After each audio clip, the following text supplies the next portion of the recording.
Samantala, pinaaresto ng LTFRB ang taxi driver na sobrang maningil sa pasahero at inirereklamo dahil sa umano'y pagkuha ng cellphone ng mga biktima kapag kinulang ng pambayad. Sa pagdinig kahapon na lamang peke pala ang kanyang lisensya. Narito ang aking report. Positibong kinilala ng complainants ang taxi driver na si Jeric Culiano Rosalejos sa paghaharap sa Land Transportation Franchising Regulatory Board o LTFRB sa magkahiwalay na insidente. Siningil daw sila ni Rosalejos ng halos tig 2,000 piso para sa maigsilang naman na biyahe.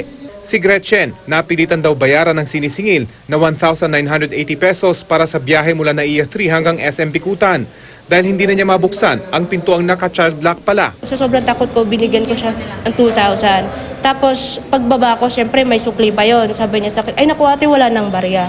So diretso na po yun. So kinuha ko na lang yung plate number sa likuran. Si Mark naman, nabiktima rin umano sa parehong taxi na hawak ni Rosalejos. Bagamat ibang nagmamaneho, ang inirereklamong driver daw ang nagsilbing barker ng taxi pagsakay nila sa labas ng NAIA 3. Siya pa raw ang nagpaliwanag na 30 pesos ang kada kilometro para sa metered taxi. Pero hindi pa sila nakakalayo. Itinigil daw ng driver ang taxi at sinisingil sila ng 1,980 pesos. Hindi daw po ganun yung paliwanag niya kanina bago kami umalis. Ang sinasabi niya, pag pumatak ng 1 kilometro, is equal to 300 pesos. So ginawa niya pong 300 pesos times 6.6 kilometers. Kaya ang lumabas po doon sa metro, almost 2,000. Nang walang maibigay na ganung halaga, hiningi daw ng driver ang iPhone 5S ng kanyang kasama. Natakot na raw sila matapos hindi rin mabuksan ang pinto ng taxi kaya ibinigay na lang nila ang cellphone. Todo tanggi naman ng driver sa paratang.